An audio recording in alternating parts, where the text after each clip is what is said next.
नमस्कार विद्यार्थी मित्रांनो. मी विनोद मुंडे सर, संचालक यशवंत अकॅडमी, गोकुंदा किनवट. आज आपण अंकगणित या विषयामध्ये एक प्रकरण आहे महत्वाचं, वर्ग आणि वर्गमूळ हा घटक पाहणार आहोत. त्याला आपण स्क्वेअर अँड स्क्वेअर रूट असं सुद्धा म्हणतो. तर हा घटक अतिशय महत्वाचा आहे. फक्त या घटकापुरताच नाही, तर इतर घटकांचा अभ्यास करताना तसेच भूमितीचा अभ्यास करताना सुद्धा आपल्याला वर्ग वर्गमूळ हा घटक अभ्यासावा लागतो. त्यामुळे आपण आज या घटकावरील काही प्रश्न अतिशय शॉर्टकट पद्धतीनं आणि कन्सेप्टद्वारे पाहणार आहोत.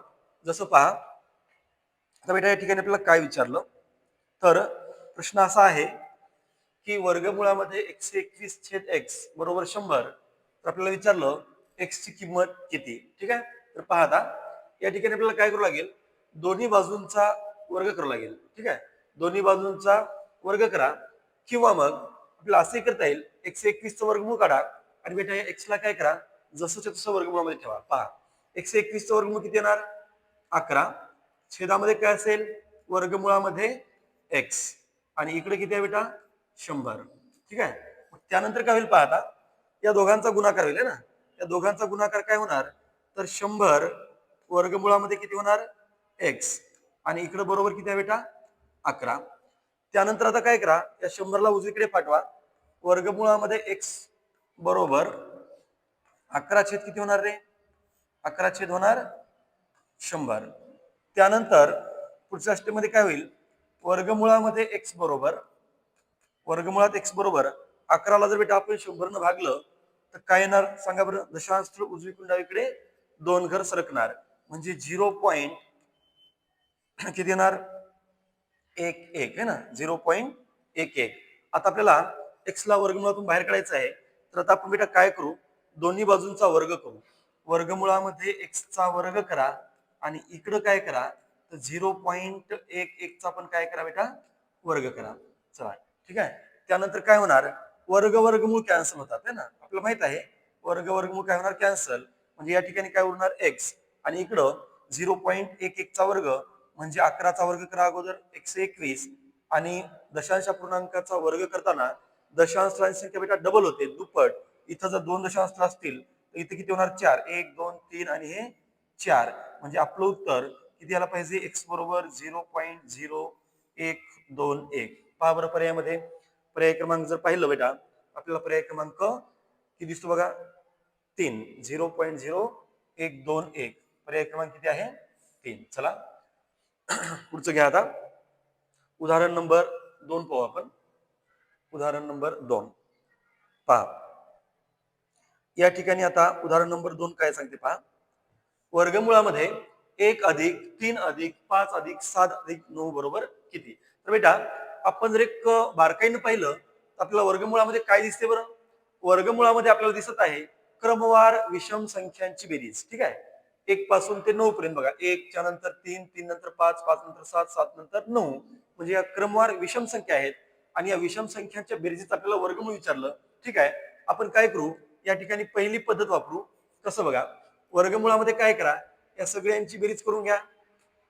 वर्गमुळामध्ये या सगळ्यांची बेरीज करून घ्या बरं, किती पहा, 1 अधिक 3 4, 4 आणि 5 9, 9 आणि 7 किती होणार रे, 16, आणि 16 आणि 9 किती होणार बेटा, 25. ठीक आहे. सगळ्यांची बेरीज किती आली, 25, आणि सरळ सरळ 25 सोडून किती आहे रे, 5. ठीक आहे. म्हणजे तो तर काय यायला पाहिजे, पर्याय क्रमांक 2 यायला पाहिजे. पण आता तुम्ही म्हणाल सर या ठिकाणी 1 पासून संख्या 9 पर्यंत आहेत, पण ह्या संख्या जर आणखी जास्त मोठ्या असतील तर काय करायचं. तर एक रिलेशन आहे बघा, सांगतो. रिलेशन कसं असते, तर कोणत्याही क्रमवार विषम संख्यांच्या बेरजेचं वर्गमूळ हे त्याच्या सरासरी इतकं असते. पहा, कोणत्याही क्रमवार विषम संख्यांच्या बेरजेचं वर्गमूळ हे त्यांच्या सरासरी इतकं असते. मग पहा, आता आपण काय करायचं, 1 पासून ते 9 पर्यंतच्या विषम संख्यांची सरासरी काढायची, आणि बेटा ते सरासरीच काय असेल, त्यांच्या बेरजेचं काय असायला पाहिजे, वर्गमूळ. पहा मग आता आपण सरासरी काढू. कशाची सरासरी काढायची रे, 1 पासून ते 9 पर्यंतच्या सर्व विषम संख्यांची आपल्याला सरासरी काढायची, आणि बेटा ती सरासरीच त्यांचं काय असेल, तर त्यांच्या बेरजेचं वर्गमूळ असेल. मला सांगा, संख्यांमध्ये जर समान फरक असेल बेटा, तर आपण सरासरी कशी काढतो, पहिली संख्या अधिक शेवटची संख्या भागिले 2. ठीक आहे. मग पहा, 9 ने 1 किती होणार रे, 10 आणि 10ला जर बेटा 2 न तोललं तर बे पंचे 10. मला सांगा 1 पासून ते 9 पर्यंतच्या क्रमवार विषम संख्यांची सरासरी किती आली रे? 5. आणि ही सरासरीच त्यांच्या बेरजेचं काय असते? वर्गमूळ असते. आपलं उत्तर यायला पाहिजे 5. चला प्रश्न क्रमांक 3. प्रश्न तिसरा. आता बघा प्रश्न तिसरा जर पाहिलं बेटा, आता आपण तिसरा प्रश्न जर पाहिला तर बघा वर्गमुळामध्ये 1 अधिक 3 अधिक 5 अधिक 7 अधिक 9 अधिक डॅश डॅश डॅश अधिक 1001. आता मला सांगा आपण मागच्या उदाहरणामध्ये जी पहिली पद्धत वापरली होती ती या ठिकाणी शक्य आहे का? नाही. कारण तुम्हाला 1 पासून ते 1001 पर्यंतच्या सर्व विषम संख्यांची बेरीज करा, पुन्हा त्या येणाऱ्या मोठ्या संख्येचं वर्गमूळ काढा, हे अतिशय कठीण जाईल. त्याच्यामुळे आपण जी दुसरी पद्धत वापरली होती मागच्या उदाहरणामध्ये तीच पद्धत वापरू बेटा. कसं? तर नियम सांगतो की क्रमवार विषम संख्यांच्या बेरजेचं वर्गमूळ हे त्यांच्या सरासरी इतकंच असते. आणि त्यानंतर संख्यांमध्ये जर बेटा समान फरक असेल तर त्यांची सरासरी कशी काढतात रे? पहिली संख्या अधिक शेवटची संख्या भागिले 2. चला मग या ठिकाणी आपण सरळ सरळ या सर्व संख्यांची काय काढू? सरासरी काढू. आणि येणारी सरासरी हेच आपलं काय असायला पाहिजे? उत्तर. पाहता वर्गमुळामध्ये 1 अधिक 3 अधिक 5 अधिक 7 अधिक 9 आणि शेवटी आहे 1001. सांगा बेटा पहिली संख्या कोणती आहे रे? 1. शेवटची कोणती आहे? 1001. आणि पहिली संख्या अधिक शेवटची संख्या भागिले 2 करा. सांगा बरं 1001 मध्ये जर 1 प्लस केला तर किती येणार बेटा? 1002. आणि पुन्हा त्याला किती भाग द्यायचा रे? 2 न. बे पंचे 10, शून्याला 0 आणि बे एक बे. याचं वर्गमूळ किती असायला पाहिजे? 501. पहा बरं पर्यायामध्ये, पहा पर्याय नंबर 1 दिसतो. किती असायला पाहिजे या प्रश्नाचं उत्तर? या प्रश्नाचं उत्तर असायला पाहिजे 501. पुन्हा एकदा सांगतो क्रमवार विषम संख्यांच्या बेरजेचं वर्गमूळ हे त्यांच्या सरासरी इतकेच असते. मग या सर्व संख्या गटाची सरासरी किती बेटा? 501. म्हणजेच या सगळ्यांच्या बेरजेचं वर्गमूळ किती असायला पाहिजे? 501 असायला पाहिजे. चला आता जाऊ आपण प्रश्न क्रमांक 4 कडे. चौथा प्रश्न बघा आपल्याला काय सांगतो. चला प्रश्न चौथा अतिशय सोपा आहे आणि नेहमी पोलीस भरतीमध्ये आपल्याला हा प्रश्न विचारला जातो. ठीक आहे, अशा प्रकारचे प्रश्न विचारतात. चला पहिल्यांदा आपण काय करू, या 144 कडे लक्ष देऊ. 144 आपण पहिल्यांदा वर्गमूळ काढू आणि त्या वर्गमूळातून आपण बाहेर पडू. चला काय होणार बेटा? हे 248 अधिक वर्गमुळामध्ये किती आहे रे? 52. त्यानंतर अधिक या 144 चं वर्गमूळ किती बेटा? 12. ठीक आहे 12. आता पुढच्या स्टेप मध्ये काय करायचं पहा. पुढच्या स्टेप मध्ये वर्गमुळात किती? 248 प्लस वर्गमुळामध्ये या दोघांची बेरीज किती रे? 52 अधिक 12 किती होणार? 64. पुन्हा वर्गमुळामध्ये 248 प्लस 64 चं वर्गमूळ काढा बेटा. 64 चं वर्गमूळ किती येणार? 8 येणार. पुन्हा या दोघांची बेरीज करा रे. 248 प्लस 8 बरोबर 200 किती? 56. आणि बेटा शेवटी आपल्याला काय करावं लागेल? 256 चं वर्गमूळ करावं लागेल. किती? 16. पहा बरं पर्याय क्रमांक 2 दिसतो आपल्याला. किती आहे? 16. तर या प्रश्नाचं उत्तर असायला पाहिजे 16. तर पहा आता प्रश्न क्रमांक 5. प्रश्न क्रमांक 5 काय बघा? 576 भागिले 10, 576 भागिले 10 भागिले 48 बरोबर यम. तर यमचा वर्ग किती? पहा बेटा काय करायचं? 500 किती आहे रे? 76. 576 भागिले किती आहे बेटा? 10. पुन्हा भागिले किती आहे रे? 48. आणि याच्या छेदामध्ये काही नाही म्हणजे काय घ्या रे? 1 घ्या. ठीक आहे, छेदामध्ये काही नाही म्हणजे 1 घ्या. 576 भागिले 10 भागिले 48 छेद 1 बरोबर किती आहे सांगितलं? यम. चला बरोबर यम. आता काय करा? 576 भागिले 10 या भागाकाराचा गुणाकार होईल आणि बेटा पुढच्या संख्येचा गुणाकार व्यस्त. मग गुणाकार व्यस्त म्हणजे 1 वर आणि 48 कुठे जाईल रे? छेदात. चला आता पुढं काय करायचं पहा. 48 न सळेला तोडता येईल बघा. 48 एक 48 आणि इकडं 48 एक 48 किती उरले पहा? 9. आणि 48 दोन्ही किती होणार? 96. आणि इकडे किती आहे बेटा? यम. इकडे आहे यम. आता काय करा? वरचा गुणाकार वर करून घ्या. 12 एक 12, 12 एक 12 आणि बेटा छेदामध्ये किती आहे रे? 10 एक 10 आणि इकडे काय बेटा?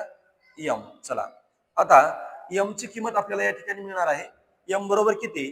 तर मला सांगा या 12ला जर आपण बेटा 10 न भागलं कोणत्याही संख्येला जर आपण 10 ने भागलं तर दशांश स्थळ उजवीकडून डावीकडे एक घर सरकत असते पहा, या इकडं सरकून जाईल. ठीक आहे, म्हणजे याचं उत्तर किती येणार आपलं 1.2. पण आपल्याला बेटा हे नाही विचारलं, एम ची किंमत नाही विचारली, तर एम चा वर्ग किती. चला मग आपल्याला जर एम ची किंमत मिळाली तर एम चा वर्ग करणं सोपं आहे. आता चला मग एम चा वर्ग किती विचारलं, सांगा बेटा. एम चा वर्ग म्हणजेच कशाचा वर्ग रे? आता एम ची किंमत मिळेल ना आपल्याला 1.2. मग या ठिकाणी 1.2 चा काय करा, वर्ग करा. मग मला सांगा 1.2 चा वर्ग करताना असं वेगळं काही नाही करायचं आपल्याला, 12चाच वर्ग करायचा बेटा. पहा इथं काय करायचं, 12चाच वर्ग करायचा. 12चा वर्ग किती आहे सगळ्यांना माहित आहे, किती 144. पण दशांश अपूर्णांकाचा वर्ग करताना बेटा दशांश स्थळांची संख्या ही दुप्पट होते रे. पहा इथं जर वर्गमुळामध्ये दशांश स्थळ 1 असेल तर त्याच्या वर्गमुळामध्ये किती होणार बेटा, दशांश स्थळ 2 होणार. म्हणजे उत्तर आपलं 1 पॉईंट द्यायला पाहिजे 4. बघा पर्याय क्रमांक 2 आपल्याला दिसतो या ठिकाणी 1 पॉईंट किती यायला पाहिजे, 1.44. पर्याय क्रमांक 2 आहे. चला पाहता आपण पाहू प्रश्न क्रमांक 6. प्रश्न क्रमांक 6 काय बेटा बघा, वर्गमुळामध्ये 1.69 अधिक वर्गमुळामध्ये 1.44 आणि छेद वर्गमुळामध्ये 6.25. तर आता एक लक्षात घ्या, या सर्व संख्या वर्गमुळात आहेत आणि या सर्व संख्या या बेटा दशांश अपूर्णांकात आहेत. आपल्याला काय करायचं पहा रे, पहिल्यांदा आपण याचं वर्गमूळ करू बेटा. आणि 1.69 चं वर्गमूळ काढणं म्हणजे काही वेगळं नाही, तर ही 169 कशाचा वर्ग आहे रे, 169 हा 13चा वर्ग आहे बेटा. तर आपण काय करू, पहिल्यांदा 169 चं वर्गमूळ काढू. किती रे, 13. पण लक्षात ठेवा दशांश अपूर्णांकाचं वर्गमूळ काढताना बेटा दशांश स्थळांची संख्या ही निम्मी होते. मग इथं जर दशांश स्थळ 2 असतील तर इथं किती होणार रे, 1 होणार. म्हणजे याचं वर्गमूळ 1.3 प्लस, आता मला सांगा 144 चं वर्गमूळ किती रे, 12. पण 144 चं वर्गमूळ 12, पण या ठिकाणी दशांश स्थळ जर 2 असतील वर्गसंख्येत तर वर्गमुळामध्ये बेटा निम्मे होतात. 2 असेल तर इथे किती होणार रे, 1. चला छेदामध्ये बघा 625 चं वर्गमूळ किती असते बेटा, 25. 625 चं वर्गमूळ 25. पण आपण 6.25 चं वर्गमूळ काढायलो, मग इथं जर दशांश स्थळ 2 असतील तर इथं किती होणार रे, 1 होणार. चला आता काय करा, अंशामध्ये बेरीज करून घ्या. 1.3 प्लस 1.2 किती होणार बरं, 1 आणि 1 2 आणि तो अर्धा म्हणजे 2 पॉईंट किती होणार रे, 5. 2.5 आणि बेटा छेदामध्ये पण 2.5च आहे. आणि लक्षात ठेवा अंशात आणि छेदामध्ये जर समान संख्या असेल तर बिनधास्त त्याचं उत्तर किती लिहायचं, 1. अंशातली आणि छेदातली संख्या जर इक्वल असेल मग ती पॉइंट मध्ये असू द्या, पूर्णांकात असू द्या का अपूर्णांकात असू द्या, आपल्याला त्याचं उत्तर निश्चित मिळणार किती, 1. ठीक आहे, अंशात आणि छेदामध्ये सारखी संख्या असेल तर उत्तर आहे त्याचं 1 असतेच. चला आता जो आपण प्रश्न क्रमांक 7 कडे 7वा प्रश्न पाहू काय आहे. चला 7वा प्रश्न, वर्गमुळामध्ये 702.25 गुणिले 10 बरोबर किती. ठीक आहे, बरोबर किती म्हणजे उत्तर काय. तर आता एक सांगा की आपल्याला या संख्येचं बेटा पहिल्यांदा वर्गमूळ करायचं. कशाचं, वर्गमुळामध्ये 702.25 आणि वर्गमुळाच्या बाहेर इकडे गुणिले किती आहे रे, 10. ते वर्गमुळात नाही, लक्षात ठेवा 10 बाहेर आहे. तर आपण पहिल्यांदा बेटा काय करू पहा, या संख्येचं वर्गमूळ काढू. मग 702.25 चं वर्गमूळ काढण्यापेक्षा आपण 70,225 चं वर्गमूळ काढू. कशाचं, 70,225 चं. जर एखाद्या संख्येच्या शेवटी 25 असेल तर त्याचं वर्गमूळ काढण्याची पद्धत सांगतो बेटा. 25 चं वर्गमूळ किती रे, 5. ठीक आहे, 25 चं वर्गमूळ किती, 5. आता काय करा, ही इकडे जी शिल्लक संख्या राहिली त्याच्या मागची वर्गसंख्या कोणती, 702 च्या मागची वर्गसंख्या कोणती आहे, तर 702 च्या मागची वर्गसंख्या बेटा 600 किती 76. किती 676. आणि 676 चं वर्गमूळ किती रे, 26. समजलं का. बघा 25 चं वर्गमूळ 5, 702 च्या मागची वर्गसंख्या 26 आणि 702 च्या मागची वर्गसंख्या 676 आणि त्याचं वर्गमूळ किती बेटा 26. आता पुन्हा बघा या वर्गसंख्येमध्ये दशांश किती आहेत, 2.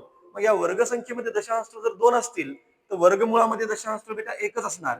म्हणजे 5च्या बाजूला या ठिकाणी पॉईंट द्या. ठीक आहे, म्हणजे 702.25 याचं वर्गमूळ किती असायला पाहिजे, 26.5. आता पुन्हा बेटा त्याला आपल्याला गुणायचं आहे 10 न. मग आता काय होईल रे, कोणत्याही संख्येला जर 10 न गुणलं तर दशांश उजवीकडे एक घर सरकते. याला एक घर तिकडे जर सरकलो बेटा तर आपलं उत्तर हे किती यायला पाहिजे बरं? 265. आता बघा पर्याय नंबर 2 दिसतो. किती? 265. दशांश अपूर्णांकाचा वर्ग करताना आणि वर्गमूळ काढताना काय करायचं लक्षात ठेवा. पुन्हा एकदा सांगतो. दशांश अपूर्णांकाचा वर्ग करताना दशांश संख्या डबल करायची आणि वर्गमूळ करताना बेटा दशांश संख्या ही निम्मी होत असते. ठीक आहे. चला आता प्रश्न 8वा. प्रश्न क्रमांक 8. चला एकदम इझी प्रश्न आहे. पाहता 8वा. चला 9चं वर्गमूळ सगळ्यांना माहित आहे किती? 3. पुन्हा 81चं वर्गमूळ सगळ्यांना माहित आहे बेटा 9. आणि इकडे किती आहे रे? 3/x. आपल्याला विचारलं x ची किंमत किती. पहा 9चं वर्गमूळ 3, 81चं वर्गमूळ 9 बरोबर 3/x. आता काय होणार? या दोघांचा गुणाकार किती होणार बरं? किंवा यांना इथंही संक्षिप्त केलं तर चालते. चला 3चा आणि x चा गुणाकार 3x आणि बेटा 9चा आणि 3चा गुणाकार 9×3 = 27. पुन्हा x बरोबर हे 27 आणि हा गुणाकार आता 3 कुठे घ्या भागाकारात. x बरोबर किती होणार? तर 3×9 = 27. आपल्याला विचारलं होतं x ची किंमत किती? तर x ची किंमत यायला पाहिजे 9. पर्याय क्रमांक 3. चला पुढचा प्रश्न पाहता. प्रश्न क्रमांक 9. प्रश्न 9वा. चला 9वा प्रश्न पहा. आता इथं वर्गमुळामध्ये किती आहे? 64. त्याला आपण बाहेर काढू शकतो. बरं तत्पूर्वी आपण काय करू? या ठिकाणी काय दिलं बेटा आपल्याला? 64/96 बरोबर वर्गमुळामध्ये 64 आणि छेदामध्ये सुद्धा वर्गमुळात काय रे? x. चला आपण आता काय करू? यांना संक्षिप्त करू का अगोदर? चालते. 16 पहा 16 आणि 16 × 6 = 96 है ना. 16 × 64 16 आणि इकडे काय करा बेटा? या 64चं वर्गमूळ करा रे. किती येईल? 8. 64चं वर्गमूळ येईल 8 आणि वर्गमुळामध्ये x आहे ना त्याला जसंच्या तसं ठेवून द्या. चला आता काय होणार? तर 4चा आणि वर्गमुळात x चा गुणाकार 4 आणि वर्गमुळात x यांचा गुणाकार आणि बेटा इकडे काय होणार? तर 8चा आणि 6चा गुणाकार 8 6 किती रे? 48. ठीक आहे. 8 6 48. त्यानंतर पुन्हा काय होणार? तर हा गुणाकाराचा जो 4 आहे तिकडे उजवीकडे गेल्याच्या नंतर बेटा छेदात जाईल. म्हणजे काय राहणार? वर्गमुळामध्ये x बरोबर 48 छेदामध्ये किती जाईल रे? 4. आता वर्गमुळामध्ये x बरोबर काय होणार? 4 1 4 4 2 8. चला आता वर्गमुळामध्ये x बरोबर 12 आहे. वर्गमुळामध्ये x बरोबर 12 आहे. ठीक आहे. आपल्याला इथं असं विचारायला पाहिजे होतं. तर x बरोबर किती? तर x बरोबर किती असा प्रश्न असायला पाहिजे होता. चला वर्गमुळामध्ये x बरोबर 12 आलं. आता आपल्याला वर्गमुळातून बाहेर पडायचं बेटा. मग काय करणार? तर दोन्ही बाजूंचा वर्ग करा. डाव्या बाजूचा वर्ग बरोबर इकडं उजव्या बाजूचा काय करा रे? वर्ग. मग सांगा इथं वर्गमूळ जर कॅन्सल झाले तर काय राहणार? x आणि इथं 12चा वर्ग केला बेटा तर 12चा वर्ग किती येतो रे? 144. म्हणजे या ठिकाणी आपल्याला x ची किंमत किती मिळायला पाहिजे? 144 मिळायला पाहिजे. पहा दिसतो पर्याय क्रमांक 2 किती आहे? 144. चलो बेटा नेक्स्ट पुढचा प्रश्न पाहू आपण. प्रश्न क्रमांक 10. 10व्या प्रश्नाकडे वळू आपण आता. चला काय म्हणतो पहा. 250/x 250 वर्गमुळात x बरोबर किती आहे रे? 10. आणि विचारलं बेटा x ची किंमत किती? बरोबर x ची किंमत किती? चला मग आपण आता काय करू बेटा? या वर्गमुळात x चा आणि 10चा काय होईल रे? गुणाकार. 10 वर्गमुळामध्ये x या दोघांचा गुणाकार होईल आणि इकडे किती आहे बेटा? इथं काही नाही म्हणजे काय 250 1 250. चलो कळलं का इथपर्यंत? वर्गमुळामध्ये x चा आणि 10चा काय झाला? गुणाकार. आता काय होणार? हा 10 तिकडे पाठवा म्हणजे इथं राहणार वर्गमुळामध्ये x आणि बरोबर इकडे आहे 250 आणि छेदामध्ये कोण जाणार बेटा? 10. ठीक आहे. चला आता काय करू आपण? यांना इथंच कॅन्सल करू. हा कॅन्सल हा कॅन्सल 0 0 कॅन्सल. वर्गमुळामध्ये x बरोबर किती राहिलं रे? 25 ला 1 न भागलं 25. ठीक आहे. आता दोन्ही बाजूंचा वर्ग करा. वर्गमुळामध्ये x चा वर्ग आणि इकडे काय होणार बेटा? 25चा वर्ग होईल रे. ठीक आहे. त्यानंतर आत्ताच पाहिलं होतं आपण मागच्या उदाहरणामध्ये वर्गमूळ कॅन्सल झालं तर इथं राहणार x. राईट. त्यानंतर आता बघा बरं 25चा वर्ग केला तर काय येईल रे? सगळ्यांना माहित आहे 25चा वर्ग कसा करायचा? 5चा वर्ग 25 आणि त्याच्यानंतर इकडे राहिलेली संख्या 2 2 न 3 ला गुणायचं पुढच्या संख्येला 2 6. चला मग किती मिळाली x ची किंमत? 625. बघा मग पर्याय पर्याय क्रमांक 2 निवडा, आहे की नाही? चला त्यानंतर प्रश्न 11वा, प्रश्न क्रमांक 11 पहा आता. प्रश्न 11वा, ठीक आहे. चला, वर्गमुळामध्ये 9 गुणिले 9 गुणिले 8 गुणिले 8 गुणिले 7 गुणिले 7. तर बेटा आता वर्गमुळामध्ये गुणाकार आहे. मला सांगा रे, आता सगळा गुणाकार करत बसायचा का? या सर्व संख्यांचा गुणाकार करा, मग तुम्हाला एक मोठी संख्या मिळणार आणि त्या मोठ्या संख्येचं वर्गमूळ काढण्यामध्ये तुम्ही 2-3 मिनिट घालवणार. ठीक आहे. तर नाही, आपल्याला काय करायचं बघा. आता मला सांगा, या ठिकाणी मी 81चं वर्गमूळ जर काढलं बेटा तर किती येईल रे? 9. आणि जर हेच वर्गमुळामध्ये असं असेल तर 9 गुणिले 9 असेल, तर जोडीने आहे ना. मग जोडीने जर असेल ना वर्गमुळात, तर त्या जोडीमधला एक अंक बाहेर घ्यायचा असतो. 81 म्हणजेच 9 गुणिले 9 ना. ठीक आहे. मग आता इथं काय करायचं बघा आपल्याला. बेटा या ठिकाणी एक जोडी आहे कशाची?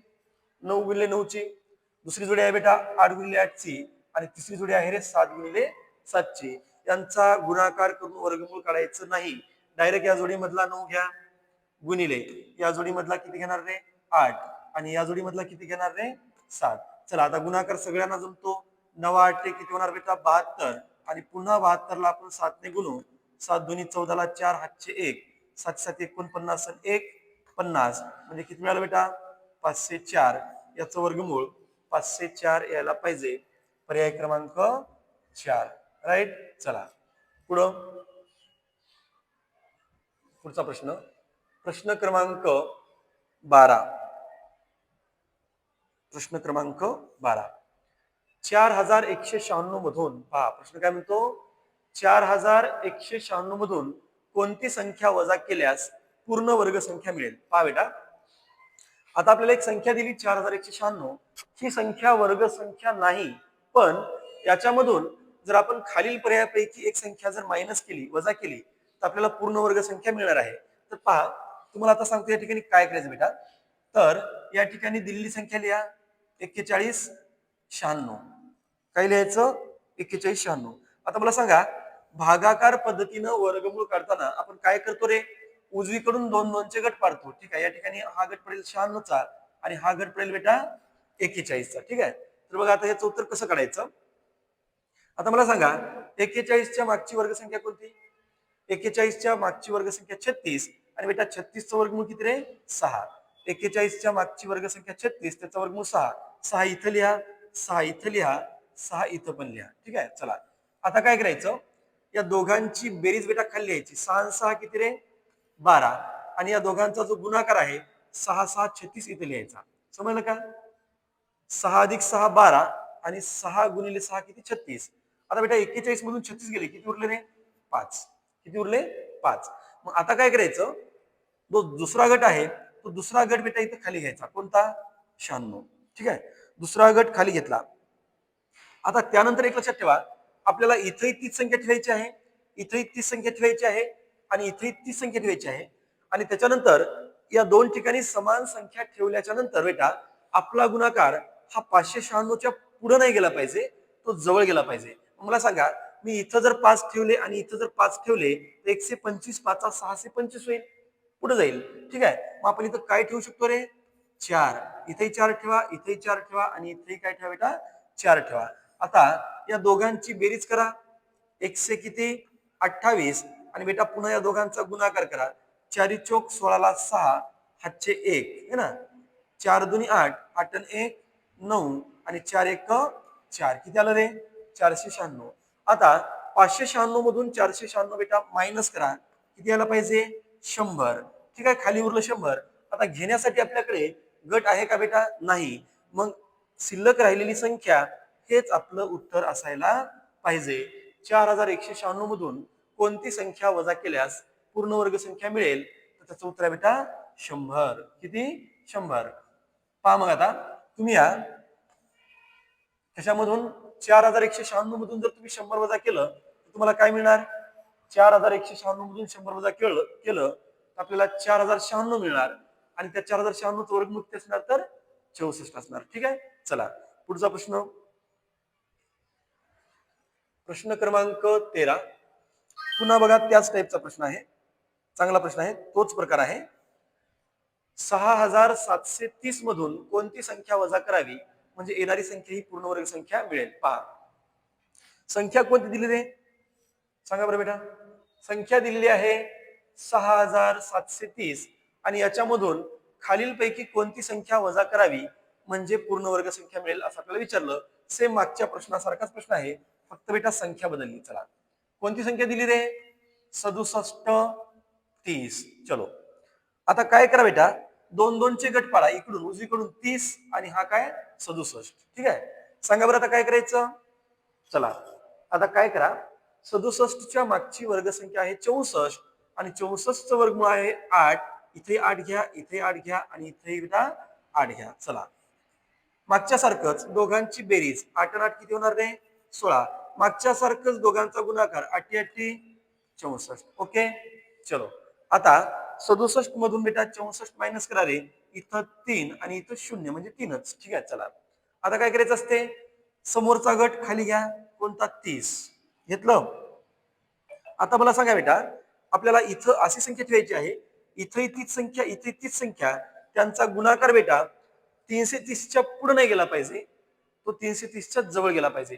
सांगा बरं, मग आपण जर इथंही समजा 3 ठेवले आणि इथंही 3 ठेवले, 3 त्रिक 9, 3 6 18 8 हातचे 1, 3 1 3 1 4 किती झालं रे 489 झालं. म्हणजे आपण पुढे चालू ना 330च्या. चला म्हणजे तुम्हाला इथं 2 ठेवता येईल का बघा, 2 या 16च्या पुढं बघा, या 16च्या पुढे 2 ठेवता येईल का, इथे 2 ठेवली, इथे 2, बे 2 4, बे 6 12 2 हातचे 1, बे 1 बे 1 3, 324. बरोबर आपण 330च्या जवळ चालू. कधी चालू रे, कधी चालू आपण 330च्या जवळ, जेव्हा इथं 2 ठेवला जाईल, इथेही 2 ठेवा, इथेही 2 ठेवा. या दोघांची बेटा इथं बेरीज करून टाकायची, किती येईल बरं 164 आणि हा गुणाकार इथं करायचा, बे 2 4, बे 6 12 ला 2 हातचे 1, बे 1 बे 1 3 आणि या ठिकाणी वजाबाकी करा. 330 मधून 324 गेले बेटा, किती उरणार रे 6. आता मला सांगा आपल्याकडे घेण्यासाठी गट आहे का रे, नाही. मग गट नाही, मग बाकी काय उरले बेटा 6. मग आपलं उत्तर 6च असायला पाहिजे. बरोबर, काय विचारलं होतं 6730 मधून कोणती संख्या वजा करावी म्हणजे पूर्णवर्ग संख्या मिळेल, तर आपलं उत्तर आहे कोणती संख्या वजा करावी 6. आणि तुम्हाला हे सांगतो बेटा, या 6730 मधून जर आपण 6 वजा केले तर किती येईल रे, 6730 मधून जर आपण 6 वजा केले 6724 येईल. किती 6724 आणि या 6724 चं वर्गमूळ किती असेल तर बेटा 82 असेल. किती असायला पाहिजे 82. चला पुढचा प्रश्न, पुढचा प्रश्न पहा आता. 252 या संख्येला कोणत्या संख्येने गुणावे म्हणजे येणारी संख्या पूर्णवर्ग संख्या येईल. ठीक आहे पहा, आता मला सांगा की 252 जी आहे बेटा ती वर्गसंख्या तर नाही. बरोबर, 252 ही वर्गसंख्या तर नाही, पण या संख्येला आपण खालीलपैकी कोणत्या तरी संख्येने गुणल्याच्या नंतर वर्गसंख्या आपल्याला मिळणार आहे. तर मग ती संख्या आपल्याला ओळखायची आहे. तर पहा काय करायचं सांगतो अशा प्रश्नामध्ये बेटा, 252 घ्यायचा अगोदर आणि 252 चे मूळ अवयव पाडा. काय पाडा रे, मूळ अवयव म्हणजे मूळ संख्येने भाग देत जा. बघा कसं, पहिल्यांदा बेटा 2 न भागलं, बे 1 बे, बे 2 4, 1 उरला, बे 6 किती 12, पुन्हा 2 न भाग द्या, बे 6 12, बे 3 6. आता 2 ने भाग जाईल का नाही, 3 ने, 3 2 6, 3 1 3, पुन्हा किती भाग जाईल रे सांगा बरं, 3 नच, 3 7 21. ठीक आहे 3 7 21. आता मला सांगा बेटा, आता 3 ने भाग जाईल का रे, नाही. त्यानंतर 3च्या पुढची मूळ संख्या कोणती आहे रे 5, 5 ने भाग जाईल का, नाही. 5च्या पुढची मूळ संख्या बेटा 7, 7 ने भाग जातो 7 1 7. मग आता आपलं उत्तर काय बेटा, आता आपलं उत्तर काय, तर 2 ला जोडी मिळाली का रे, मिळाली. 3 ला पण जोडी मिळाली, कुणाला जोडी नाही मिळाली 7 ला. मग ज्याला जोडी नाही मिळाली तेच आपलं उत्तर असायला पाहिजे. किती असायला पाहिजे उत्तर 7. पर्याय क्रमांक 3. ठीक आहे, पर्याय क्रमांक 3. बघा मी 252 चे काय केले, मूळ अवयव पाडले, 2 न दोनदा भाग गेला, 3 ने पण दोनदा भाग गेला आणि एकदा 7 ने भाग गेला. मग जोडी कुणाला मिळाली बेटा, 2 ला मिळाली, 3 ला मिळाली. मग जोडी कुणाला नाही रे 7 ला. हे 7च आपलं उत्तर असायला पाहिजे. ठीक आहे, मग तुम्ही म्हणाल की सर 2-2 अंकांना जर जोडी नाही मिळाली तर, उदाहरणामध्ये इथं 2 आहे, इथं 2 आहे, इथं 3 आहे, इथं 3 आहे, इथं 5 आहे आणि इथं 7 आहे, होऊ शकते ना. बघा मग या 2 ला जोडी मिळाली, उदाहरणामध्ये 3ला पण जोडी मिळाली, आता इथं 5ला पण जोडी नाही आणि 7ला पण जोडी नाही. मग असं जर झालं बेटा तर आपलं उत्तर या दोघांचा गुणाकार असेल. 5 गुणिले 7 किती असणार? 5 7 35. फॉर एक्झाम्पल सांगितलं मी की समजा जर असं झालं, दोन दोन अंकांना जर जोडी नाही मिळाली, मग त्यांचा गुणाकार म्हणजे आपलं उत्तर असेल. ठीक आहे, चला पुढं पुढचा प्रश्न. प्रश्न क्रमांक 15. 176 या संख्येला खालीलपैकी कोणत्या संख्येने गुणावे म्हणजे येणारी संख्या पूर्ण वर्ग संख्या मिळेल. चला सेम प्रश्न. चला आता 176 चे काय पाडा? मूळ अवयव पाडा बेटा. कितीने भाग देणार? 2 न. 2 16, 1 उरला 2 16, पुन्हा 2 ने भाग द्या रे. 2 चौक 8, 2 चौक 8, पुन्हा 2 ने भाग द्या. 2 दुनी 4, 2 दुनी 4, पुन्हा 2 ने भागलं बेटा. 2 1 2, 2 1 2. आता मला सांगा 2 ने भाग जाईल का? नाही. मग 2 ने नाही जाणार, 3 ने पण नाही जाणार, 5 ने नाही, 7 ने नाही. आता डायरेक्ट कशाने भाग जाणार रे? 11 न. 11 1 11. चला मला सांगा जोडी कुणा कुणाला मिळाली? 2 ला मिळाली. पुन्हा या 2 ला पण जोडी मिळाली ना. याही 2 ला जोडी मिळाली, या 2 सोबत 2 आहे, या 2 लाही 2 आहे. पण याला बेटा कुणीही सोबती नाही. मग ज्याला सोबती नाही त्याला आपण सोबती करू. ठीक आहे, ज्याला सोबती नाही त्याला आपण काय करू? सोबती करू. आपलं उत्तर काय असायला पाहिजे? 11. ज्याला जोडी नाही मिळाला तेच अंक किंवा तीच संख्या आपलं उत्तर असायला पाहिजे. चला प्रश्न क्रमांक 16. प्रश्न 16 बघा. 2 क्रमवार संख्यांच्या वर्गातील फरक 27 आहे. 2 क्रमवार संख्या म्हणजे पाठोपाठ येणाऱ्या 2 क्रमवार संख्यांच्या वर्गातला फरक 27 आहे. तर त्या संख्या कोणत्या? तर बेटा एक रिलेशन सांगतो तुम्हाला. रिलेशन असं की 2 क्रमवार नैसर्गिक संख्यांच्या वर्गातला फरक आणि त्या दोन संख्यांची बेरीज कशी असते? सारखी. पुन्हा एकदा ऐका. 2 क्रमवार नैसर्गिक संख्यांच्या वर्गातला फरक आणि त्यांची बेरीज कशी असते बेटा? सारखी असते. मला सांगा आपल्या या प्रश्नामध्ये 2 क्रमवार नैसर्गिक संख्यांच्या वर्गातला फरक किती दिला रे? 27. चला मग याचा अर्थ 2 क्रमवार नैसर्गिक संख्यांच्या वर्गातला फरक जर 27 असेल बेटा, तर बेटा निश्चित लक्षात ठेवा त्या दोन संख्या ज्या काही असतील त्यांची बेरीज पण किती असेल रे? 27च असायला पाहिजे. ठीक आहे, त्या दोन संख्यांची बेरीज किती असायला पाहिजे? 27. मग बेटा तुम्हाला मी सांगतो पहिल्यांदा पर्यायमधून जा बरं रे. 10ची आणि 12ची बेरीज 27 होईल का? नाही. 11ची आणि 12ची बेरीज 27 होईल का? नाही. 15ची आणि 16ची बेरीज 27 होईल का? नाही. मग एकच पर्याय उरला आपल्याकडे, कोणता रे? पर्याय क्रमांक 3. 13 आणि 14 किती? 27. बरोबर. आता काही काही वेळेस असं होऊ शकते की सगळ्याच पर्यायामध्ये बेरीज 27 होऊ शकते, पण या ठिकाणी फक्त मी तुम्हाला काय सांगितलं की त्या दोन संख्यांची बेरीज केली पाहिजे 27. मग यांची बेरीज 27 नाही, यांची 27 नाही, यांची 27 नाही, मग उरला एकच पर्याय. ठीक आहे, आता तुम्ही म्हणाल की सर सगळेच पर्यायामध्ये जर बेरीज 27 असेल तर, है ना, सगळ्याच पर्यायाची बेरीज जर 27 असेल तर पहा आता काय करायचं सांगतो. चला फरक किती? 27. मग बेरीज पण किती? 27. बेटा लहान संख्या कशी काढायची आणि मोठी संख्या कशी काढायची बघा. आता सांगतो तुम्हाला लहान संख्या. ठीक आहे, लहान संख्या कशी शोधायची तर बघा, लहान संख्या तर काय करायचं, या 27 मधून बेटा एक मायनस करायचा आणि 2 न भागायचं. आणि मोठी संख्या कशी मिळवायची? त्याच्यातली मोठी संख्या कशी मिळवायची तर 27 मध्ये बेटा एक प्लस करायचा आणि त्याला किती भाग द्यायचा रे? 2 न. मला सांगा आता तोंडी करू आपण, तुम्हाला सर्व जमते. 27 मधून एक गेला 26 आणि 26 ला 2 न भागलं बेटा 13. 27 मध्ये एक प्लस करा 28, 28 ला 2 न भागलं किती रे बेटा? 14. झालं आपलं उत्तर. किती आलं पाहिजे? 13 आणि 14. ठीक आहे, बरं आपण डायरेक्ट करू शकलो असतो. फरक 27 बेरीज 27. डायरेक्ट काय करा, 27 मधून एक मायनस करा 13, सॉरी 27 मधून एक मायनस करा 26, 26 चे निम्मे 13, 27 मध्ये एक प्लस करा 28, 28 चे निम्मे 14. चला 13 आणि 14. चला बेटा पुढचा प्रश्न. प्रश्न क्रमांक 17 पहा रे.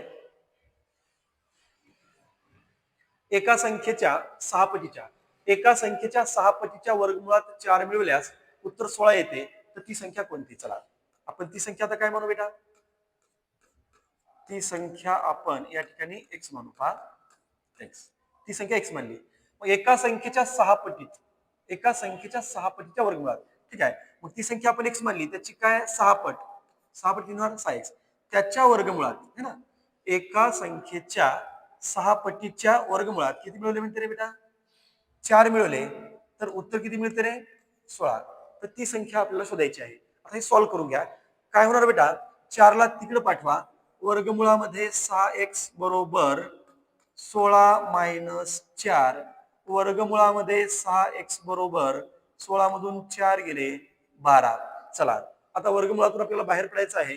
दोन्ही बाजूंचा वर्गमूळ करा. दोन्ही बाजूंचा वर्ग करा. डाव्या बाजूचा वर्ग करा आणि उजव्या बाजूचा वर्ग करा. ठीक आहे. वर्गमूळ काय असेल आता डावीकडे वर्ग आणि वर्गमूळ कॅन्सल. मग काय उरणार बरं, 6x. इथं उरलं बेटा 6x आणि उजव्या बाजूकडे कशाचा वर्ग होणार रे, 12चा वर्ग. 12चा वर्ग आहे 144. चला आता x ची किंमत काढून घ्या. x बरोबर 144 आणि छेदामध्ये ठेवा 6 बेटा.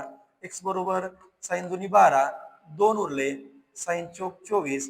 x ची किंमत किती मिळाली, 24. आपल्याला विचारलं होतं ती संख्या कोणती, आपण ती संख्या x मानली होती आणि x च व्हॅल्यू या ठिकाणी 24 मिळालं.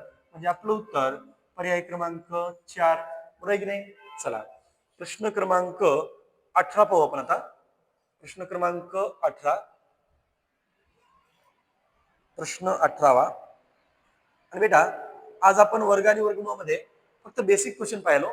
याच्यानंतरही हाय लेवलचे क्वेश्चन आपल्याला पुढच्या भागामध्ये पाहायचे आहेत. पण तत्पूर्वी तुम्ही जर हा पहिला व्हिडिओ पाहिला भाग 1, तर तुम्हाला तो बेसिक कन्सेप्ट क्लिअर होतील आणि त्यानंतर आपण भाग 2 मध्ये अतिशय हाय लेवलचे क्वेश्चन पाहणार आहोत. त्यासाठी आमचा हा व्हिडिओ तुम्ही पाहणं गरजेचं आहे, जर तुम्हाला भाग 2 समजायचा असेल तर. चला, एका कॉलनीत जेवढी घरे आहेत त्याच्या 1/3 गणपतीची वर्गणी प्रत्येक घरातून मिळते. चला आता मी थोडंसं शॉर्टकट करतो बघा कसं. एका कॉलनीमध्ये जेवढी घरे आहेत त्याच्या 1/3 वर्गणी प्रत्येक घरातून मिळते.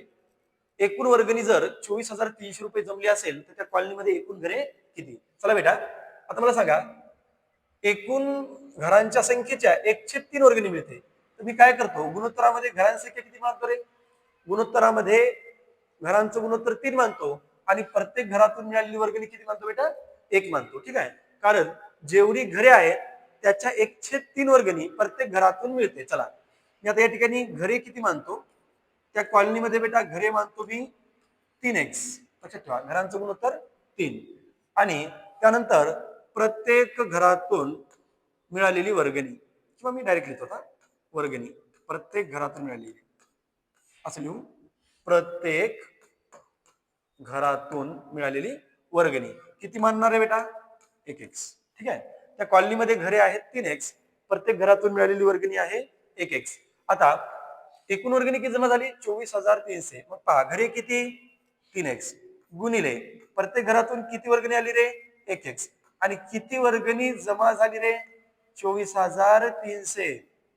24,300 झाली सर. चला पुढं आता या दोघांचा गुणाकार करा. पहिल्यांदा चलांचा गुणाकार बेटा 3 1 3 आणि सगुणकाचा गुणाकार 3 1 3 आणि चलाचा गुणाकार x गुणिले x चा वर्ग आणि इकडे काय रे 24,300. चला आता काय करा, या 3 ला पाठवून द्या कुणीकडे, या 24 च्या छेदामध्ये पाठवा. 24,300 च्या छेदामध्ये कुणाला पाठवायचं बेटा, 3 ला. चला आता पुढे काय होणार, इथं कळलं. चला आता या ठिकाणी x चा वर्ग बरोबर द्या भाग 3 8 24, 3 1 3 0 0 बरोबर. 24,300 ला जर आपण 3 भागलं तर 8,100. चला x चा वर्ग बरोबर 8,100. तर x बरोबर किती, याचा वर्गमूळ काढा. 81 चा वर्गमूळ 9 आणि वर्गसंख्येच्या उजवीकडे जर शून्य असतील तर वर्गमूळ करताना शून्यांची संख्या निम्मी होते, म्हणजे 0 आला इथं. 2 शून्याच्या ठिकाणी 1 शून्य. मग तुम्ही म्हणाल बेटा की सर वर्गमूळ पर्यायामध्ये तर 90 कुठे दिसत नाही.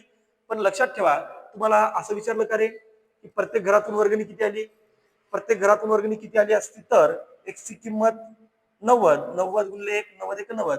पण विचारलं त्या कॉलनीमध्ये घरे किती. चला मग घरे किती पाहू आपण आता. त्या कॉलनीमध्ये किती घरे आहेत रे, 3x घरे आहेत. किती आहेत, 3x. आपल्याला 3 आणि x ची किंमत किती मिळाली, 90. 9 त्रिक 27 आणि समोरचा शून्य ठेवून द्या. कॉलनीत घर असायला पाहिजे 270 आणि प्रत्येक घरातून किती वर्गणी आली असेल असं जर विचारलं तर ते 90 असायला पाहिजे. चला पर्याय क्रमांक 4 दिसतो 270. चला बेटा शेवटचा प्रश्न, प्रश्न क्रमांक 19. प्रश्न क्रमांक 19. चला, एका माळेत जितके मणी तितक्याच माळा तयार केल्या तर 11,664 मण्यांच्या किती माळा तयार होतील? ठीक आहे. आता एका माळेमध्ये जितके मणी तितक्याच माळा जर तयार केल्या असतील तर विचारलं 11,664 मण्यांच्या किती माळा तयार होतील. याचा अर्थ निश्चित ही वर्गसंख्या असायला पाहिजे. मग आपण त्याचा आता वर्गमूळ करू बेटा. आता वर्गमूळ करण्याची तुम्हाला सोपी पद्धत सांगतो. या एकाच उदाहरणामध्ये तुम्हाला ते लक्षात येईल का नाही माहित नाही, पण याच्यानंतर आपण असे अनेक उदाहरणं घेणार आहोत की मोठमोठ्या संख्यांचं वर्गमूळ कसं करायचं. पहा, तर बेटा काय करायचं सांगतो. वर्गमूळ करताना अशा मोठ्या संख्येचं वर्गमूळ करताना काय करायचं. तर पहिल्यांदा मला सांगा, आपण या संख्येचं वर्गमूळ करायलो तर जेव्हा एखाद्या वर्गसंख्येच्या एकक स्थानी 4 असतो बेटा, एखाद्या वर्गसंख्येच्या एकक स्थानी जेव्हा 4 असतो तेव्हा त्याच्या वर्गमुळामध्ये एकतर 2 असतो किंवा एकतर 8 असतो. पहिला मुद्दा है ना, त्याच्या वर्गमुळामध्ये एकतर 8 असतो किंवा 2 असतो. मग पहा, या वर्गसंख्येच्या एकक स्थानी 4 आहे, याचा अर्थ वर्गमुळामध्ये एकक स्थानी 2 तर असावा किंवा 8 असावा. इथं जर पाहिलं तर आपला हा पर्याय कटेल. ठीक आहे, असं त्या पर्यायातून आपल्याला जायचं नाही. इथपर्यंत कळलं का? चला, आता काय करायचं. येणाऱ्या वर्गमुळामध्ये एकक स्थानी 2 असेल किंवा 8 असेल, त्यानंतर हे उजवीकडचे 2 अंक सोडून द्यायचे बेटा. उजवीकडचे 2 अंक सोडून द्या. डावीकडे काय उरलं रे? 116. मग या 116च्या मागची वर्गसंख्या घ्यायची. सांगा बरं, 116च्या मागची वर्गसंख्या किती आहे? 100. ठीक आहे. आता मी काय करतो बेटा, या ठिकाणी असा एक सर्कल करतो. का? तर या सर्कल मध्ये आपलं उत्तर असणार आहे. सर्कल मध्ये आता उत्तर कसं काढायचं बघा. 64 ला मी सर्कल केलं. 116च्या मागची वर्गसंख्या 100. 100चं वर्गमूळ किती रे? 10. 100चं वर्गमूळ 10. त्याच्यानंतर काय करायचं बेटा, या 10ला त्याच्या पुढच्या संख्येनं गुणायचं. कशानं? 11नं. किती येतो गुणाकार? 110. मग आता बघायचं, हे 110 संख्या 116 पेक्षा कशी आहे? लहान. मग ही संख्या जर या 116 पेक्षा लहान असेल तर बेटा इथला मोठा अंक घ्यायचा. बघा, याच्यापेक्षा इथली संख्या जर लहान असेल तर मोठा अंक घ्या आणि मोठी असेल तर लहान अंक घ्या. 116 पेक्षा 110 लहान आहे म्हणून इथला मोठा अंक घ्यायचा 8. आपलं उत्तर असेल 108. तर आपल्याला काय विचारलं होतं, किती माळा तयार होतील? बेटा आपलं उत्तर आहे सर्कल मध्ये, उत्तर आहे याचं 108. ठीक आहे. तर विद्यार्थी मित्रांनो, तुम्हाला आमचा हा आजचा व्हिडिओ जर आवडला असेल तर आमच्या यशवंत अकॅडमी या युट्यूब चॅनलला लाईक करा, शेअर करा आणि सबस्क्राईब करा. धन्यवाद.